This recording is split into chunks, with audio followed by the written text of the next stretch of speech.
नमस्कार बंधुओं, हिंदी का ज्ञान चैनल पर आप सभी का बहुत बहुत स्वागत अभिनंदन है। मैं आर के जयपाल आप सभी को नमस्कार करता हूं।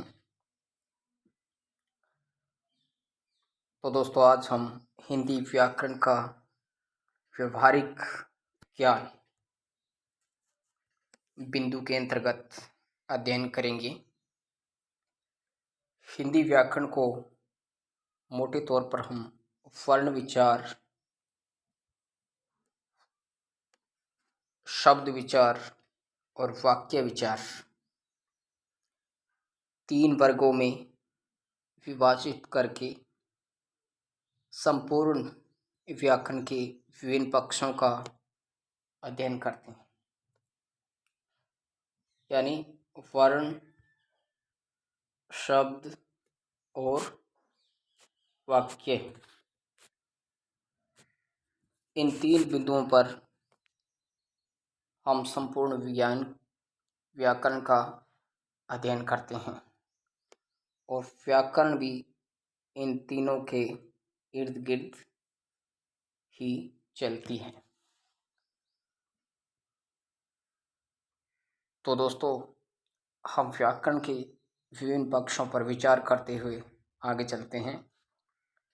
आप जानते हैं कि प्रत्येक भाषा की जो ध्वनि व्यवस्था, शब्द रचना, ये वाक्य का जो निश्चित संरचनात्मक ढांचा होता है, वह एक सुनिश्चित अर्थ प्रणाली होती है। भाषा की सबसे छोटी और सार्थक इकाई शब्द कहलाती है। ध्वनि समूह की ऐसी रचना जिसका कोई अर्थ निकलता हो, उसे हम शब्द कहते हैं। तो हम जानते हैं कि दोस्तों, कि शब्दों को कई रूपों में वर्गीकृत किया गया है। जैसे उत्पत्ति के आधार पर तत्सम, तद्भव, देशज, विदेशज आदि शब्द होते हैं। इन शब्दों को हम व्याकरण के अंतर्गत रखते हैं। जैसा कि रचना के आधार पर यौगिक, रूढ़ और योगरूढ़ 3 प्रकार होते हैं। प्रयोग के आधार पर या रूप परिवर्तन के आधार पर हम आज अध्ययन करते हैं। तो आइए देखते हैं अगला हमारा बिंदु। रूपांतरण के आधार पर शब्द के 2 प्रकार होते हैं, विकारी शब्द और अविकारी शब्द। दोस्तों, जो विकारी शब्द है उनमें परिवर्तन होता है और अविकारी में परिवर्तन नहीं होता है। हम देखते हैं कि वे शब्द जिनका रूप परिवर्तन की इकाइयां लिंग, वचन, काल, कारक के अनुसार परिवर्तन हो जाता है, उन्हें हम विकारी शब्द कहते हैं। आज हम अध्ययन करेंगे विकारी शब्द का। वो है हमारा संज्ञा, यानी सम प्लस ज्ञा। संधि विच्छेद करते हैं तो सम प्लस ज्ञा व्यंजन संधि है। सम का अर्थ होता है सम्यक ज्ञान या अच्छी तरह से जानना। ज्ञा का अर्थ होता है जानना। सम्यक का अर्थ होता है अच्छी तरह से या संपूर्ण या सम्यक। इसका दूसरा जो नाम है संज्ञा का, वो क्या कहलाता है? नाम ही कहलाता है। तो दोस्तों, इसकी परिभाषा देखते हैं। किसी व्यक्ति, वस्तु, प्राणी, गुण, भाव या स्थान के नाम के घोतक शब्द को हम संज्ञा कहते हैं। तो दोस्तों आज हम जो संज्ञा शब्द पढ़ रहे हैं उसे विशेष तौर पर हम समझ जाएंगे तो यह ज्ञान हमारे लिए अच्छा रहेगा और आगे भी हमारे काम आएगा। संज्ञा की परिभाषा पर हम अध्ययन कर चुके हैं। आगे चलते हैं। संज्ञा शब्द का उपयोग किसी वस्तु, प्राणी, व्यक्ति, गुण, भाव या स्थान के लिए नहीं किया जाता, बल्कि उनके नाम के लिए किया जाता है। जैसे कि मोहन जाता है, इस वाक्य के अंतर्गत मोहन नामक व्यक्ति संज्ञा नहीं है, बल्कि उस व्यक्ति का नाम मोहन संज्ञा है, न कि व्यक्ति मोहन संज्ञा है।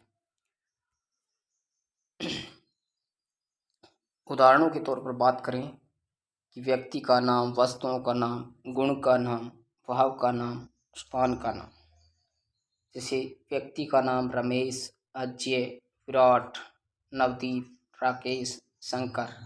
ये व्यक्ति विशेष शब्द, इन शब्दों के नाम है वो ही संज्ञा है। वस्तु के नाम जैसे कलम, डंडा, चारपाई, कंघा। गुण का नाम जैसे सुंदरता, ईमानदारी, बेईमानी, चालाकी। भाव का नाम प्रेम, गुस्सा, आश्चर्य, दया, करुणा, क्रोध। स्थान का नाम, ये सभी संज्ञा शब्द है।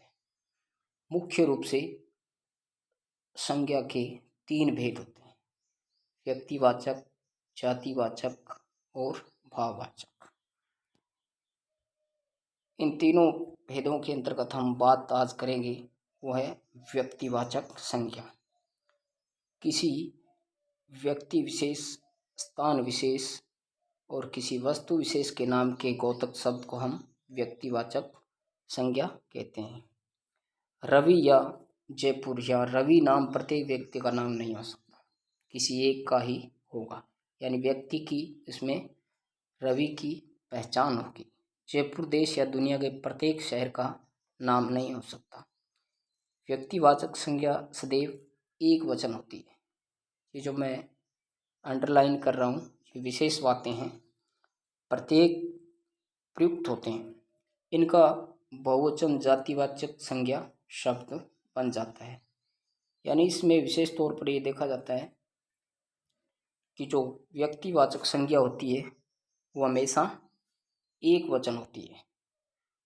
यदि कोई जातिवाचक संज्ञा शब्द किसी वाक्य में व्यक्ति विशेष को प्रकट करने लगे तो वहाँ उसमें व्यक्तिवाचक संज्ञा होगी, न कि जातिवाचक संज्ञा।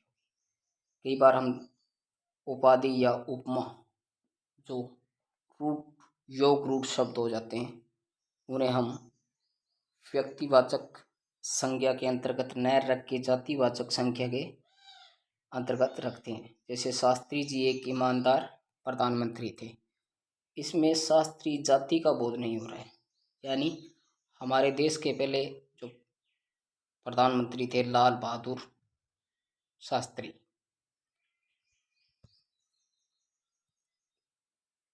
इनको दर्शा रहा है। जैसे वर्तमान के प्रधानमंत्री मोदी जी है, तो मोदी शब्द से व्यक्ति विशेष यानी नरेंद्र मोदी जी का नाम है, जो व्यक्तिवाचक संज्ञा के अंतर्गत आएगा। आगे जैसे उदाहरण देख लें, गांधी है, गांधी जी है, नेताजी है, पंडित जी है। ये सब शब्द है जो किसके अंतर्गत आएंगे? जातिवाचक संज्ञा के अंतर्गत आएंगे। जैसे कुछ उदाहरण देखते हैं। मोहन गाता है, मोहन गाता है। श्याम मेरा दुश्मन है। विराट कोहली एक महान बल्लेबाज है। जयपुर, हवा महल, दिल्ली भारत की राजधानी है। दिल्ली भारत, मैं जयपुर में रहता हूँ। राम का कुत्ता मर गया। महेश की भैंस भाग गई। प्रधानमंत्री नरेंद्र मोदी विदेश गए। ये सभी क्या है? व्यक्तिवाचक संज्ञा। इनकी पहचान जो आप पूर्व में देख चुके हैं, और आगे भी हम इसकी बात करते हैं। थोड़ा विशेष पहचान होती है इनकी।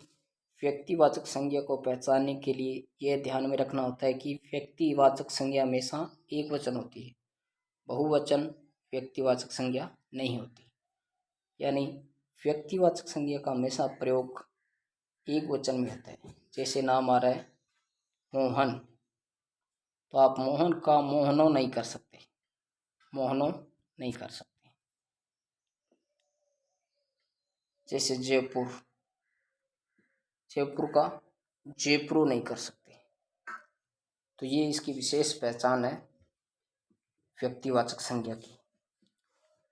ये हमेशा एक वचन होती है, और ऐसे शब्द होते हैं जिनका बहुवचन नहीं बनाया जा सकता।